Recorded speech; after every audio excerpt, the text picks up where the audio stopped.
Hi guys, it's Alicia here for My Work Basket. So this is a fairly quick video. I'm just going to show you kind of a project that I'm starting and give you a few little tips. So I have had some yarn sitting around for months that I had made a sweater. It was like almost done. It was so close to done. I think I had like a half of a sleeve left and I was like, I hate this sweater. Like I don't really make big projects like sweaters. So this was seriously like the fourth sweater I've ever finished in my life. And that includes baby sweaters. Like I've never even gotten that close to finished before. And I was just like, I hate this sweater. And it wasn't the colors. It hung crooked.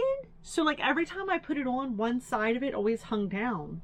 And I would try it on and one side would hang down. And I noticed in the official pattern pictures, the same thing happened. And I was like, you know what? I'm never going to wear this if it always does that. Like it just bothered me. So I pulled out the whole thing and it's been sitting and waiting for me to make a blanket because it's like 4 skeins of yarn. And I was like, let's make a decent sized throw, right? So it's been sitting around waiting for me to make essentially a mindless blanket. That was the idea. And what I was going to do was just do a granny square and just keep going bigger and bigger and bigger and bigger and bigger until I ran out of yarn and see, you know, how big does it come out? And I was like, let's push it. I've said on the channel before, I'm kind of lazy. Like I don't push myself as hard as I could push myself. And I was like, let's do something a little bit better, a little bit nicer than just go with a granny square. So I decided to look through a couple magazines behind me here while my son was doing schoolwork today, because I sit while he does schoolwork, keep him on track. Most of his stuff he doesn't really need me for, but we still kind of work together and I'll do different things and he'll work and then I'm there and handy if he has a question. So today in particular, I went to pick up my phone for about like the 100th time just to like do something instead of twiddling my thumbs. And I was like, you know what? I'm going to start the blanket. I'm going to start it right now. It's been just sitting and waiting for me to pick a pattern or for me to get started. And that's just ridiculous how long it's been sitting. So I started it today.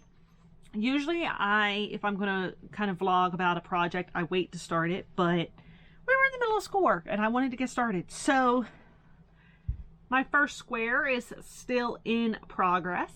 And you might see this and you might, if you know me at all, if you watch the channel, if you know me personally, you're gonna be like, that is not a very Alicia kind of blanket. That is a very gray, very boring. The whole thing is not going to be gray and boring. Hopefully that's actually one of the boringest squares on the entire blanket, because what I'm using is this. So it is 4 skeins of the Mandela from Lion brand in this blue-gray colorway, and it's all the different pieces. As I was doing my cardigan, I color matched, so I've got a lot of little mini balls, but there's 4 skeins total in here of these beautiful blues, and hopefully that square, I mean this square is going to make kind of a boring gray also, but hopefully all in all it comes out quite lovely. So apparently this is my only absolutely completely untouched skein. It's burping out in the bottom there. So this is the Spirit colorway. I have 4 balls, which is the exact amount called for in the pattern that I found. So I have absolutely no give room for like gauge. And the pattern that I found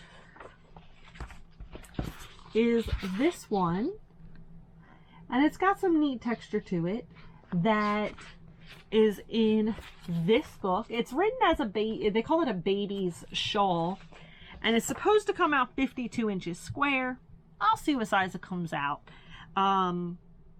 It should get me pretty close. I have the exact amount of yarn that it calls for. My tension so far seems pretty good, so we'll see.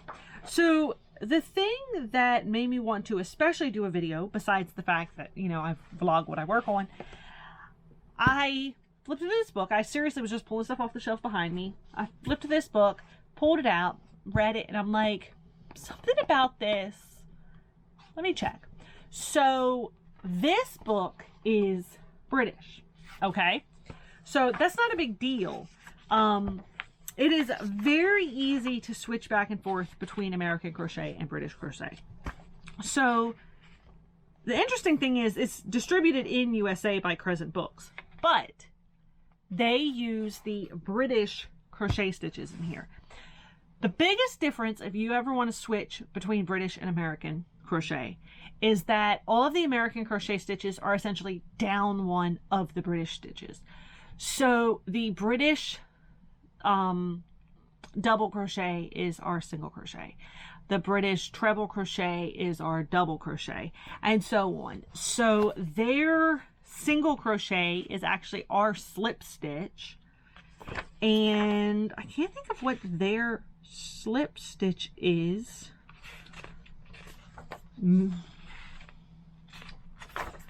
Because I think it's more or less the same. Like their slip stitch and our slip stitch. I was about to say you can't really go any smaller than our slip stitch. But everything is just down one level. So if you're following a British pattern, which is very easy to do because there's tons of great British magazines and stuff like that too. But it's very easy. It's just down one level of what they call it.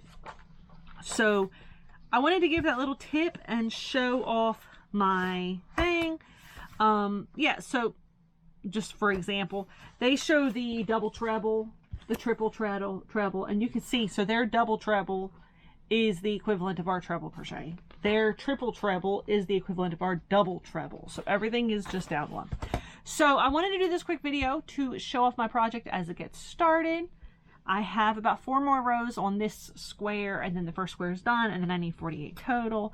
And this was kind of my mindless, like while I'm sitting here helping him to schoolwork, which honestly I don't have that many more days of it left. Or like at night when I'm watching TV and I don't necessarily feel like hand sewing. I have a project I'm doing entirely by hand that I work on in the evenings like that. But sometimes like your eyes are tired and you just don't want to hand sew these tiny little things. So that is what I'm starting.